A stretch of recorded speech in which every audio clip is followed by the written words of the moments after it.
500,000 people to welcome home General Dwight D. Eisenhower. And possibly you can hear the sirens in the background now as the advanced police escort sweeps up the avenue. We can see in the distance down toward 40th Street, we can see a large police escort, a motorcycle escort, coming up and preceding the car in which General Eisenhower is riding. And while it's getting here right now, we'd like to tell you something about this multitude which is assembled on Times Square at the moment. Soldiers, sailors, their wives, sweethearts, men, women, and children of every walk of life are here to welcome the great general back to New York. Now it's a very impressive sight. Underneath us go the police escort, sirens wide open, and there must be at least 150 to 200 of these officers on motorcycles. Immediately behind them is a large car with the news cameraman. We don't know exactly what organization they are associated with, and they're moving rather rapidly. Then also we see a sound truck and a mobile transmitter preceding the parade as it comes up, and there is General Dwight Eisenhower in an open car, waving at the people. Seated in the car with him is Mayor LaGuardia. The general is standing up and waving to this screaming multitude here. Believe me, it's a terrific welcome home for General Dwight D. Eisenhower. They've gone past our stand right now, and they're proceeding up 7th Avenue, and as far as we can see them right now, they have reached 46th Street and are continuing north on Broadway.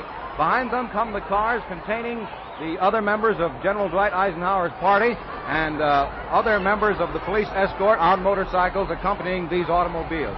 The parade is moving rather rapidly past this viewpoint right here. We understand that they're a little bit late on schedule, and they're trying to make up time, apparently.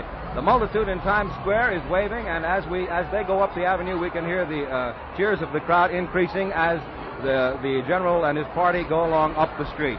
Well, that's about all we can tell you from Times Square, ladies and gentlemen, except that this vast multitude of people have been waiting here, some of them since 9 o'clock this morning, leaning against the barricades which the police have erected along the west side of Broadway, and leaning against the iron rail which separates Broadway and 7th Avenue here in the middle of Times Square.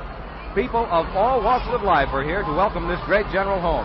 Apparently, the last part of this cavalcade is just going by our stand right here on the marquee of the Hotel Astor, comprising some 25 or 30 police on motorcycles with their red lights flashing, and each motorcycle, of course, is painted red. I'd like to put in a personal word right here. I've seen many of these ceremonies here, but ladies and gentlemen, this has really been impressive.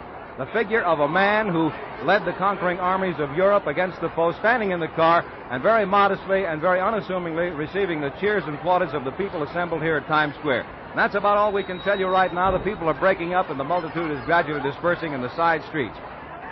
We return you now to our studios.